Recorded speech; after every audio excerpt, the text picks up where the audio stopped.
மேடி எப்படி பேசுகிறான்னு பார்த்துலான்னா கரெக்டாக ஏனுங்க நாங்கிற சொல்கிறவங்க அப்படி இதெல்லாம் நீ கேட்காமே நின்றுட்டு இருக்கு. ஐயோ இது என்ன இந்த ஆள் விட்டால் நம்மளை கூட கோயம்புத்தூர் நாங்கள் நல்லா பேசிட்டு வர போகிறதுக்கு. ஏண்டா கோயம்புத்தூர்லேயே பிறந்து வளர்ந்துக்கிற இவ்வளோ நாள் போய் நீ ஜிடி நாயுடு மியூசியத்தை நீ பார்க்காம இருந்திருக்கிறிய அப்படின்னு ஒரு ஃபீலிங். எனக்கு ராஜ்குமார் சார் கூப்பிட்டு போய் காட்டினார். ஒவ்வொரு சீனும் நடிக்கும்போது ஏய் நிஜமாவே இப்படி நடந்திருக்குதா அப்படிங்கிற மாதிரி. ஏன் இந்த படம் கமர்ஷியலாக பெரிய ஹிட்டானா, ஒரு சராசரி கமர்ஷியலான ஒரு சக்ஸஸ்ஃபுல் படத்தில் என்னென்ன எலிமெண்ட் இருக்குமோ அந்த எலிமெண்ட்டை விட இது அதிகமாக இருக்குது.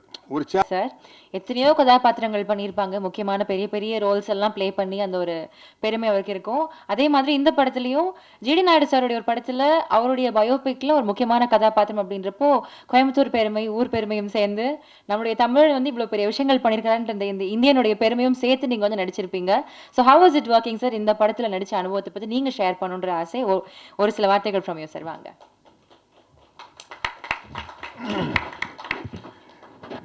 பத்திரிகை நண்பர்களுக்கும் ஊடக நண்பர்களுக்கும் என்னுடைய முதற்கண் வணக்கத்தை தெரிவிச்சுக்கிறேன். எனக்கு இந்த படத்தில் நடிக்க ஆரம்பித்த அப்போ ஃபஸ்ட்டு ஏற்பட்டது ஒரு குற்ற உணர்வு தான். ஏண்டா கோயம்புத்தூர்லேயே பிறந்து வளர்ந்துக்கிற இவ்வளோ நாள் போய் நீ ஜிடி நாயுடு மியூசியத்தை நீ பார்க்காம இருந்திருக்கிறிய அப்படின்னு ஒரு ஃபீலிங். எனக்கு ராஜ்குமார் சார் கூப்பிட்டு போய் காட்டினார். எப்படி இவ்வளோ நாள் நம்ம மிஸ் பண்ணோம்.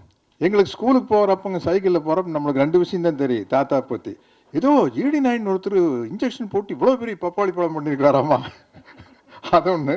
அப்புறம் வந்து ஒரு ரேசர் மோட்டர் ஏதோ ரேஸ் ஆகணும் அதை வச்சு அதுவே சேவ் பண்ணி விட்டுருமாமா அப்படின்லாம் பேசிக்கோ. ஸ்கூலில் போகிற வழியில் நம்ம யூஎம்எஸ் பில்டிங் வழியாக தான் போவோம், கன்ஸ்ட்ரக்ஷன் ஃபார் டிஸ்ட்ரக்ஷன்ட்டு. இவ்வளோ நெருக்கமான பழக்கம் எங்கள் குடும்பம் அவங்க குடும்பம் ஒரு 4 தலைமுறையாக பழக்கம். அது வேற. ஜிடி நாயுடு சார் படமாக பண்ணுறாருன்னா நம்ம டைரக்டர் கிருஷ்ணா சார் வந்து சப்ஜெக்ட் சொன்னார், அரவிந்த் சார் வந்து சொன்னார். ஒவ்வொரு சீனும் நடிக்கும்போது ஏய் நிஜமாவே இப்படி நடந்திருக்குதா அப்படிங்கிற மாதிரி. ஏன் இந்த படம் கமர்ஷியலாக பெரிய ஹிட்டானா, ஒரு சராசரி கமர்ஷியலான ஒரு சக்ஸஸ்ஃபுல் படத்தில் என்னென்ன எலிமெண்ட் இருக்குமோ அந்த எலிமெண்ட்டை விட இது அதிகமாக இருக்குது.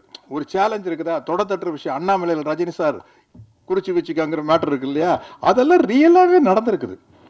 அப்புறம் ஃபஸ்ட்டு நான் வந்து ஸ்டண்டு ஆன விஷயம் வந்து மாதவன் சார் வந்து மிக மிக மிக அழகான நடிகர்களில் உலகத்தில் அவர் ஒருவர்னு சொல்லலாம், மிக முக்கியமானவர் சொல்லலாம்.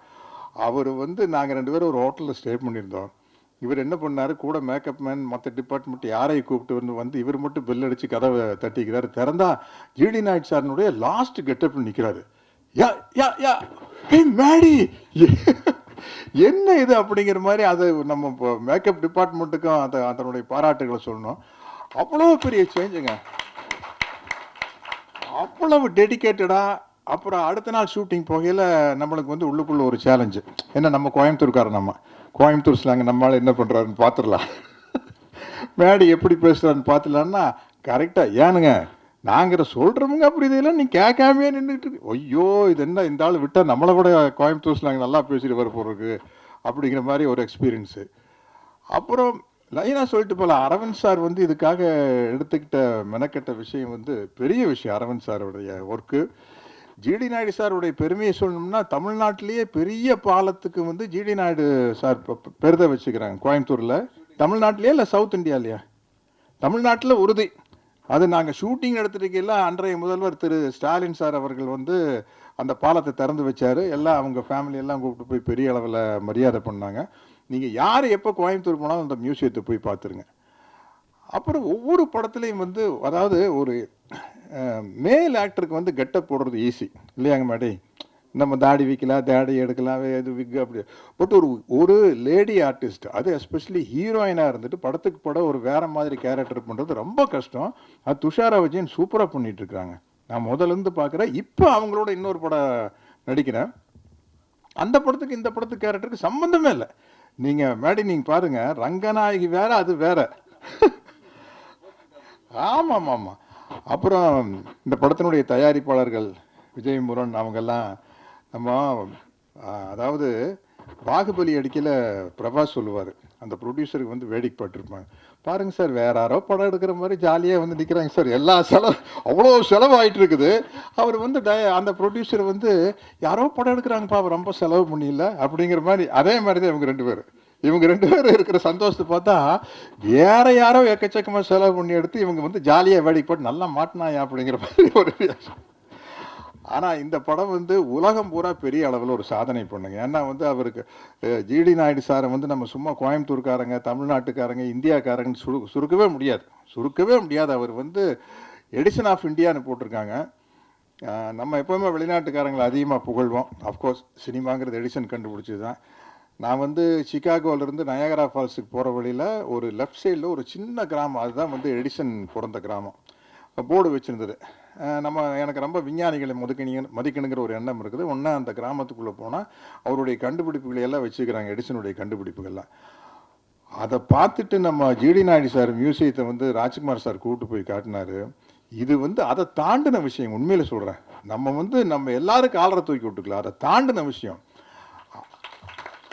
அதை வந்து நம்ம மேடி அவர் எடுத்து நடித்த விதம் என்ன, நிறைய ஸ்டேஜஸ் இருக்குது. ஒரு கிட்டத்தட்ட 25 வயசில் ஆரம்பிச்சிருமா கதை, ஆரம்பித்து அவருடைய டெத்து வரைக்கும் போகுது. எல்லாமே வந்து வித்தியாசமான கேரக்டர்ஸு. இந்த மாதிரி ஒரு பயோபிக்கை வந்து கிருஷ்ணா மாதிரி டைரக்டர்னால தான் அதை டிசைன் பண்ண முடியும். ரொம்ப ரொம்ப கஷ்டமான விஷயங்க. அதை சொல்லி அந்த குடும்பத்தில் அப்ரூவல் வாங்கி. எனக்கு இதில் வந்து ராமையா பிள்ளைன்னு ஒரு கேரக்டர். நான் கேரவானில் உட்காந்துருக்கிறேன். என்கிட்ட அஸ்வின் வந்து சொன்னார், சார் ராமையா பிள்ளை ஃபேமிலி உங்களை பார்க்க வந்துருக்குறாங்க, அவர் பேரன் வந்திருக்காருன்னு. நான் பேரன்னா நானா நினச்சிட்டு ஒரு 10 வயசு போய் ஆஃப் பேண்ட் போட்டு நின்றுருப்பார் அப்படின்னு. வெளியில் வந்து பார்த்தா அவர் கிட்டத்தட்ட என் வயசாச்சு, 65 வயசு 70 வயசு இருக்கும். அவர் வந்து, சார் நான் தான் ராமையா பிள்ளையுடைய பேர அப்படின்னா, அதுதான் என்னுடைய அந்த கேரக்டர் ராமையா பிள்ளைன்னு. அப்புறம் அவர் சொல்கிறாரு, சார் ராமையா பிள்ளை வந்து உங்கள் பெரியப்பா கிட்ட கணக்கு பிள்ளையாக இருந்தார் சார், அவர் தான் சார் ஜிடி நாயுடு சார் கிட்ட சேர்த்து விட்டார் எங்கள் தாத்தாவை அப்படின்னாரு. அவ்வளோ நெருக்கமான சீன்ஸு. இன்டர்வல் பிளேஸ்மெண்ட் சீன் எல்லாம் தெரிச்சிடும். இந்த இடத்துல வந்து என்னுடைய நண்பர் ஜெயராம் இல்லை பின்னி பெடல் எடுத்திருக்காரு. அத்தனை பேரும் வந்து எக்ஸ்ட்ரானரியாக பண்ணியிருக்கேன். அதித்தி காம்பினேஷன் எனக்கு இல்லை, அதனால் கரெக்டாக என்ன சொல்கிறதுன்னு தெரியல. இந்த படம் வந்து கமர்ஷியலாக பயோபிக்லேயே வந்து மிகப்பெரிய வெற்றி அடைய அப்படிங்கிற நம்பிக்கை இருக்குது. இந்த படத்தில் நானும் இருக்கிறேன் அப்படிங்கிறது எனக்கு ரொம்ப மகிழ்ச்சியாகவும் ரொம்ப பெருமையாகவும் இருக்குது. இந்த படம் இவ்வளோ கிராண்டாக வந்ததுக்கு ரொம்ப முக்கியமான காரணம் ராஜ்குமார் சாருடைய, ஜிடி நாயுடு சாருடைய ஃபேமிலி சப்போர்ட் தான். ஏன்னா இப்போ நீங்கள் பார்த்த காருகள்லாம் இருக்குது, இந்த காருக இந்த எக்யூப்மெண்ட்டுக்கெல்லாம் நம்ம எங்கே போகிறது? ஆர்ட் டிபார்ட்மெண்ட்டில் சொல்லி செய்கிறதுனா பெரிய விஷயம். அந்த ஒரு ஆஸ்டின் ஒன்று பறந்து போகுமே, நான் இருக்கிறேன் சார், என்ன சார் ஆன்டிக் காருக்கு வந்து விலையே இல்லை, நம்ம சொல்கிறதா விலை சார். என்ன சார் ஆஸ்திரேலியாவில் பறக்க விட்ருக்கீங்க, இது என்ன சார் சிஜியா ஏஐயா சார் அப்படின்னு. சார் ஒரிஜினலாக விட்டோம் சார் அப்படிங்கிறாரு. அதே மாதிரி ஜெர்மனில் அந்த பெரேடு நடக்குது. நான் கேட்ட அரவிந்த் சார்கிட்ட, சார் இது என்ன சார் சிஜியா ஏஐ அப்படின்னா, இல்லை சார் புதுசாக ஒரு டெக்னிக் வந்திருக்குது, ரந்தனையை சேர்ந்து விட்டு அதுக்கு பேர் ஹைப்ரிட் சார் அப்படின்னாரு. இப்படி பல டெக்னிக் வந்து இந்த படத்தில் புதுசாக எப்படி ஜிடி நாயுடு அவர்கள் வந்து பல புதுமையான விஷயத்தை கொண்டு வந்தாரோ, அது மாதிரி இந்த படம் வந்து பல புதுமையான விஷயங்களை கொண்டு வந்திருக்குது. இந்த படத்தை வந்து உலகமே பார்த்து வியக்க போகுது. அதுக்கு காரணம் ஜிடி நாயுடு அப்படிங்கிற அவருடைய கேரக்டரும் மேடியினுடைய எக்ஸலண்ட் பெர்ஃபார்மன்ஸ் தான். அவர் லைஃப்பில் வந்து இது ஒரு மைல் ஸ்டோன்னு சொல்லலாம். ராக்கெட்ரி படம் பார்த்தேன், கொஞ்சம் சுயநலமாக நம்ம ஊருக்காரர் இல்லை ஜிடி நாயுடு, கோயம்புத்தூர்காரங்க போது கொஞ்சம் எக்ஸ்ட்ராவாக 2 பிட்டு போடுறது தான். அதனால வந்து இல்லை, அவ்வளோ வெரைட்டியான சீன்ஸ் கிடச்சி. நீங்கள் பாருங்கள், ஒரு சினிமா கதை எழுதினால் கூட என்ன எழுதுவீங்க இல்லையா?